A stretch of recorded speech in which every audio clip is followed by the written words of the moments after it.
Hi, everyone. Oh, it's nice to see all your beautiful, shining faces, all those beautiful souls out there. For those who don't have any idea who I am, I'm Rob's.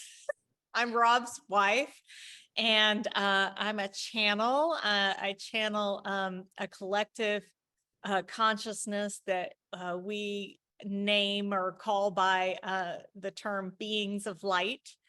And so we're just going to take a few moments here in the beginning to get centered, get connected, create a field of coherence among all of us, bring all that love and light into the planet. Always when we do this, it's such an act. I'm literally getting chills as I say this. It's such an act of service to the planet and to humanity, to meditate, to bring love and light into the planet in groups. So we're going to take advantage of this opportunity and all benefit from it. So get into a comfortable position for you. And in a quiet, distraction-free space where it's safe for you to close your eyes.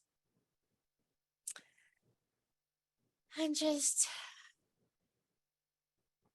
begin to settle. And gently close your eyes. And if you wish, you can place your hands in the following two areas.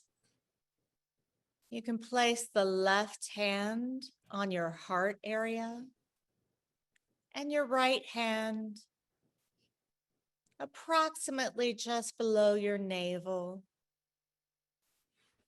maybe with the thumb touching the navel.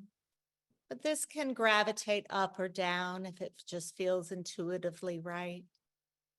This right hand is meant to nourish the lower three chakras.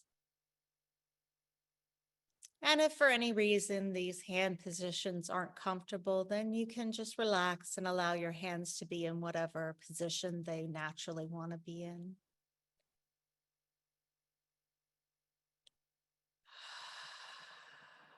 And so we begin bringing awareness to the breath,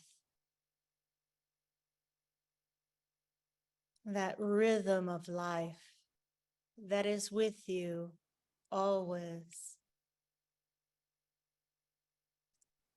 often in the background. And breathing in calm and peace and relaxation. And breathing out all tension, all commotion from the day, all time-based existence. Allow yourself to be here, right now. In the one time where this dimension meets the higher dimensions.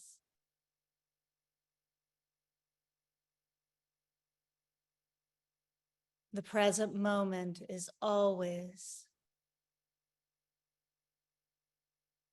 where the love and light that transcends time and space and is the fabric of the universe enters this third dimensional plane.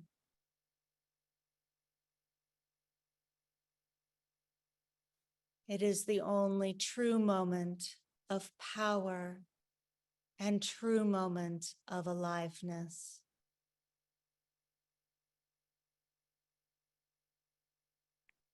As it is the normal state of humanity to live in the past and the future and make that its priority. It is important to take these moments to plug back in to the place of power where you can recharge yourself.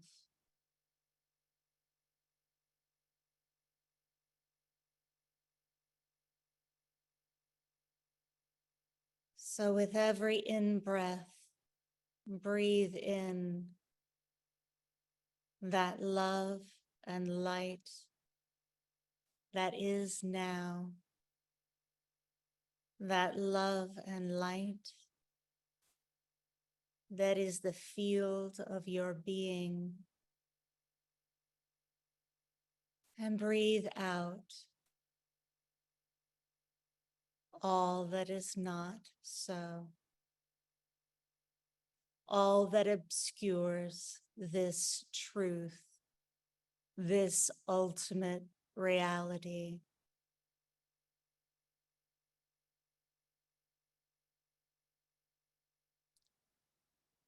Bring your awareness to your heart chakra.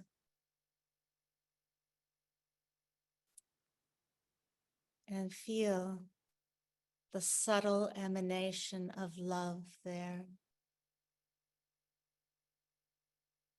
The subtle aliveness and intelligence of the heart and the body, the inner body.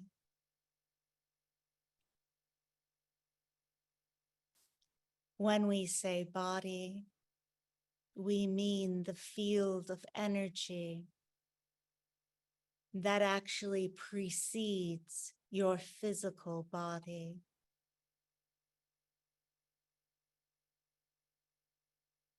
Allow yourself to relax into this gentle hum of aliveness that carries with it an innate sense of well-being and joy.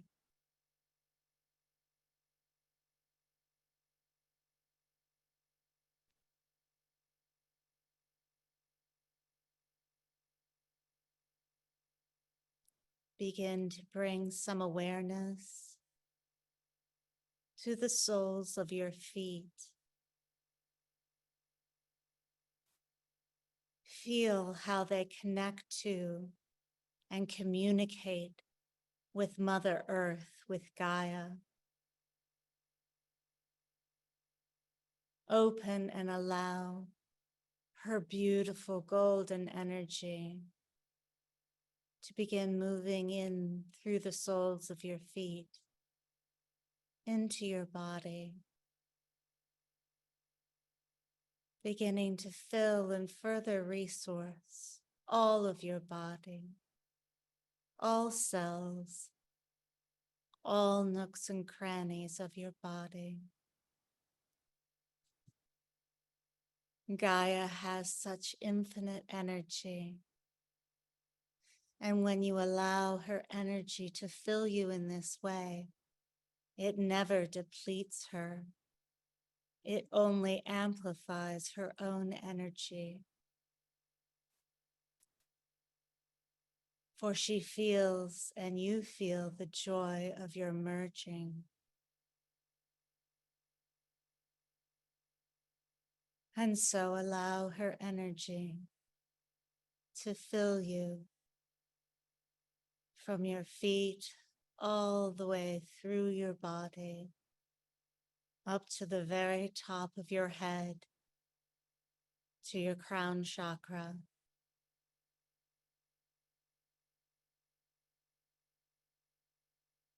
And there, open to receive a column of pure white light, divine source energy, the essence of being.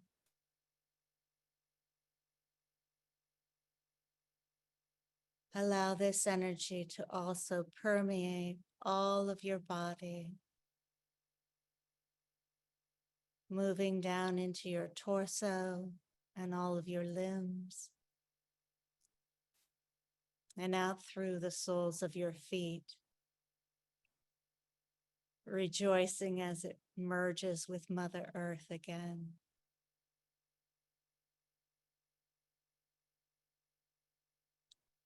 And so bringing your awareness gently back to that heart area. Feel how the love of Mother Earth, the love of the heavens, and the very love that you are all swirling together.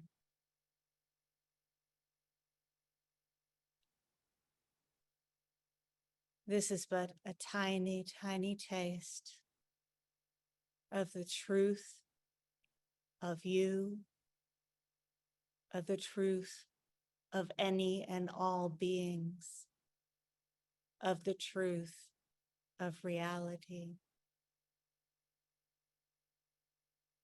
And so with this glimpse in your heart, begin to become more present and aware of your surroundings. Begin to gently open your eyes, ready for this sharing and experience and exploration together.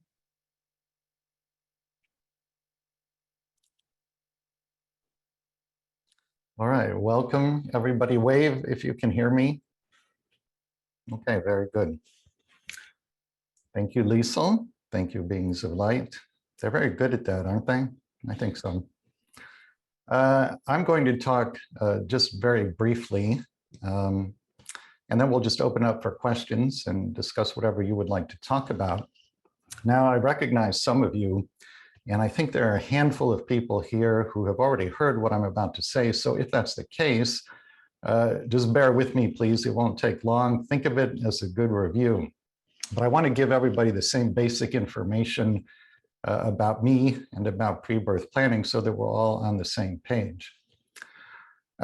So in terms of my own personal story, as some of you know, I was in the corporate world for a number of years doing corporate marketing communications, did not enjoy that at all, and felt that I was supposed to be doing something else.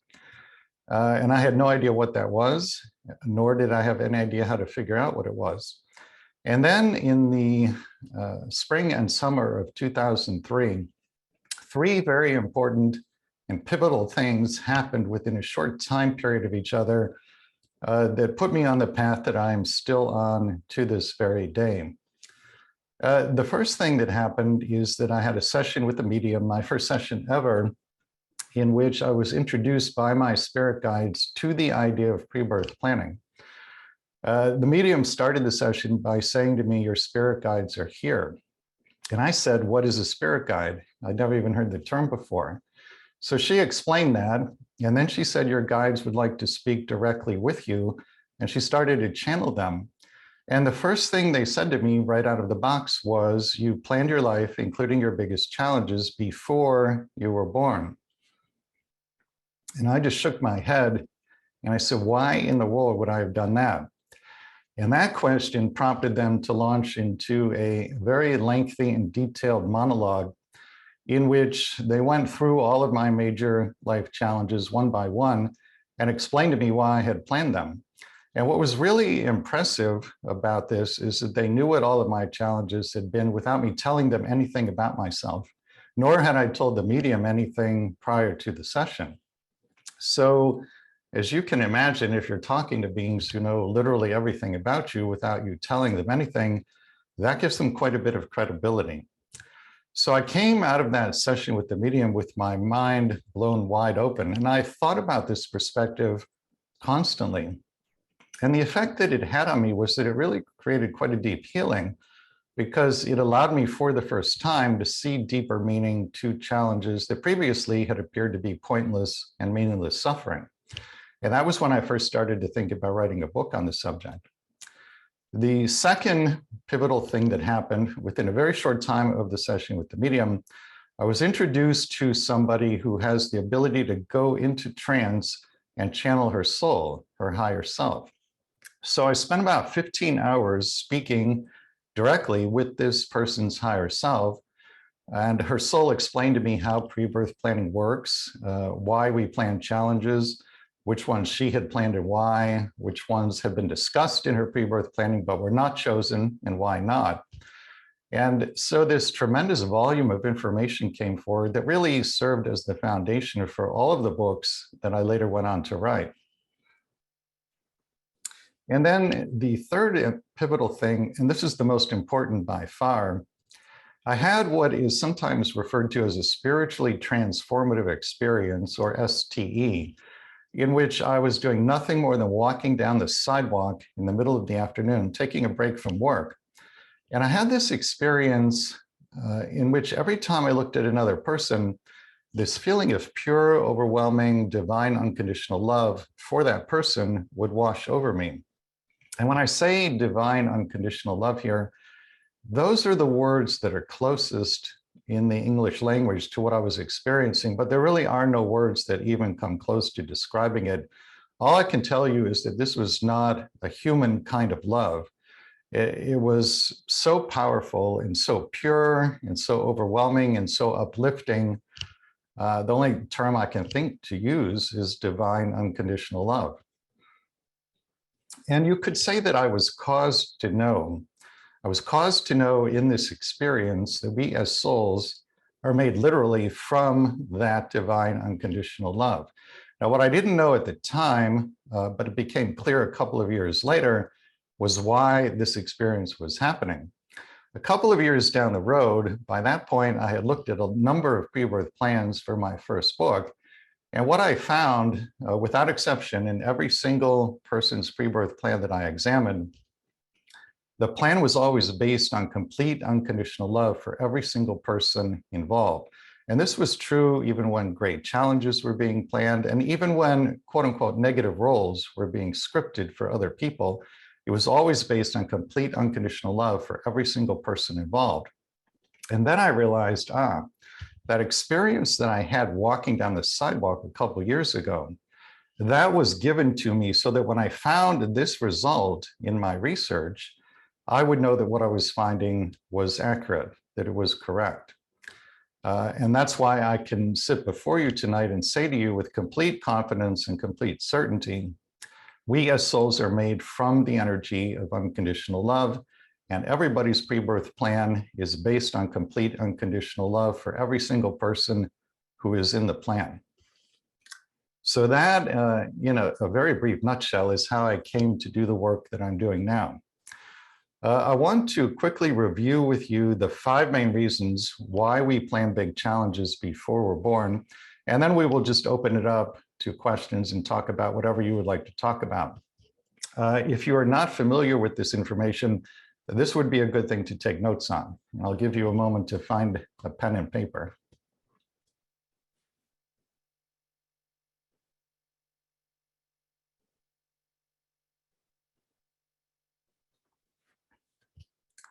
So the first main reason why we plan big challenges for ourselves before we're born is balancing and releasing karma. Balancing and releasing karma are not the same thing. Balancing karma means that you plan to have a new experience that energetically offsets a previous experience. Releasing karma means you heal the underlying tendency that created the karma in the first place. In other words, if all you do is balance karma without also releasing it, you'll end up recreating the same karma over and over again.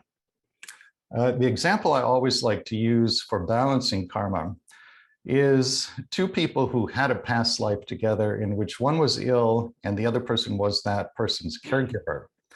When those 2 people transition back into spirit at the end of that incarnation and have their life review, as we always do, they may have a sense of unbalanced energy around that caregiving relationship. May is the key word there because they also may not. And they decide for themselves, we feel complete with that caregiving relationship or we feel incomplete with it. If they feel complete with it, then as I understand it, there is no karma, and they will go on to plan some new kind of experience. But if they feel incomplete with that experience, meaning they feel they have more they can learn from it, the feeling of incompletion is the karma. So if they feel that way, how would they balance the karma? Well, the easiest thing to do is just to trade places. So the one who was ill plans to be a caregiver in the next incarnation, and the one who is the caregiver plans to have an illness or a disability. What makes it so interesting and so challenging, I think, is that when those two souls get back into body, neither one of them will remember the pre-birth plan, just as the rest of us don't. And so the challenge becomes, how do we give and receive love unconditionally in these very difficult circumstances of self-induced amnesia? And when I talk about giving and receiving love unconditionally, the flow of love in the world is circular in nature. If you cut the circle in half, half of the circle is giving love to other people. We all believe that's a good thing to do, and we all try to do that. But it's actually only half the circle. The other half of that circle is receiving love from other people. So if you're someone who does not allow others to give love to you, you're actually blocking the flow of love in the world just as much as if you don't give love to other people. And this, I think, is particularly important in a caregiving relationship because, in my view, it's incumbent upon the one who is ill or disabled to receive love from the caregiver. But that's reason number one, balancing and releasing karma.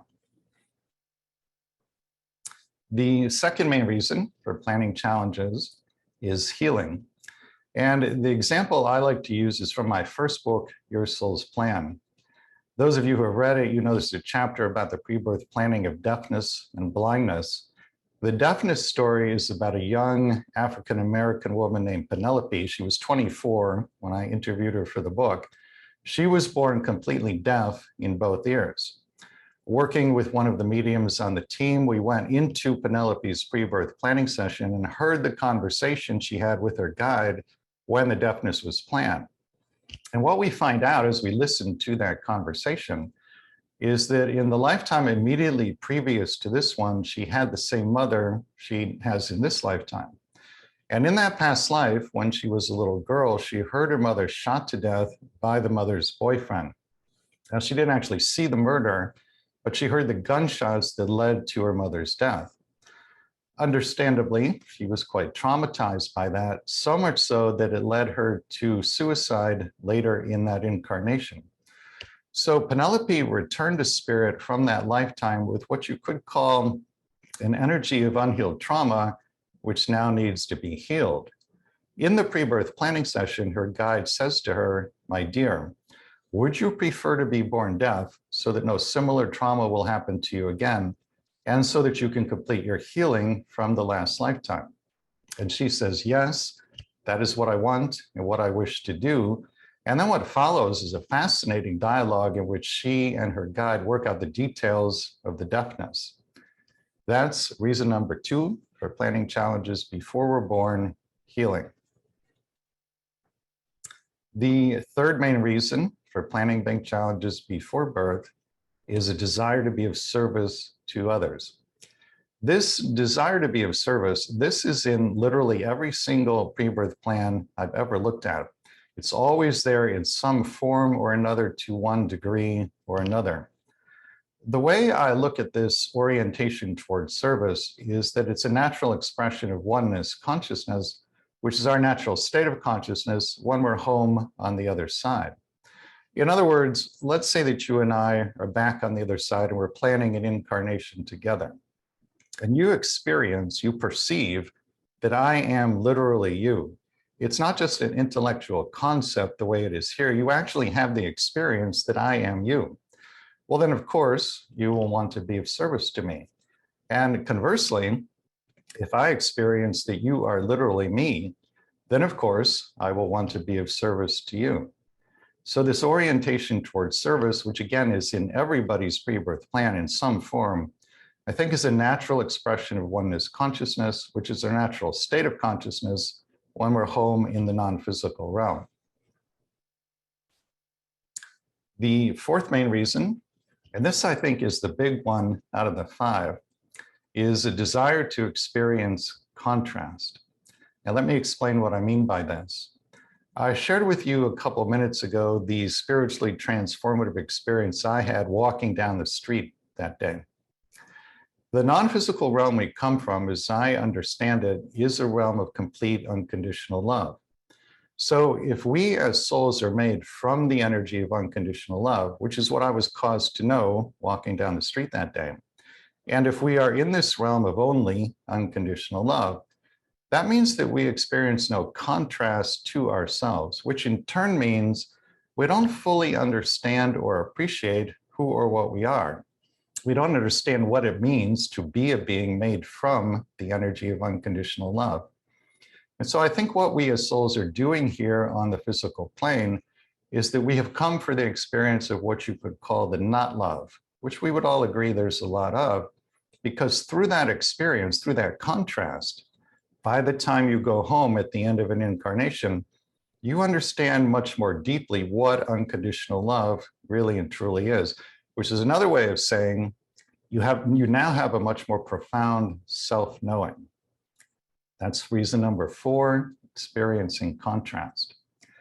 And the 5th and final major reason for planning challenges before we incarnate, strictly speaking, this is a subset of number 2, healing, but it's so important, I like to break it out as a separate item of its own. And that is healing or correcting false beliefs or false feelings about oneself. When I say false here, I mean false from the perspective of your soul. And let me explain how this one works. Almost everybody has had at least one past life, and usually many, in which certain things happened that caused you to pick up a false belief or false feeling about yourself. 2 of the most common false beliefs or feelings about self are 1, that one is powerless, and 2, that one is unworthy or perhaps even worthless. Your soul knows that every being is infinitely powerful and infinitely worthy. In fact, really, the concepts of worthiness and unworthiness don't really make sense to the soul, because if you think about it, those concepts only make sense if some beings are actually worthy and other beings are actually unworthy. It's like tall and short. The concepts of tall and short only make sense if there are people of different heights. If everybody is exactly the same height, then nobody is tall and nobody is short. From your soul's perspective, every being has such infinite intrinsic worth that it really doesn't even make sense to talk about worthiness or unworthiness. But the point here is that if you pick up a false belief or feeling about yourself, like that you are powerless or worthless, to your soul that feels highly discordant. In other words, it just feels, for lack of a better word, icky. And your soul wants to heal or clear the false belief or false feeling. Now, how is that done? Well, here in the 3rd dimension where we are, what will happen is that you will draw to yourself experiences that seem on the surface to confirm the false feeling or false belief. This is actually a fundamental function of life in the 3rd dimension. The world is set up to mirror you back to you so that you can find out what lies within your consciousness. And if there's something there in need of healing, bring it to the light of conscious awareness where you can then set about healing it. So that is the 5th main reason for planning challenges before we're born, healing or correcting false feelings or false beliefs about oneself. So with that basic information in mind, let's open it up now for questions. And you can put the questions in the chat box. And we're going to stop the recording at this point.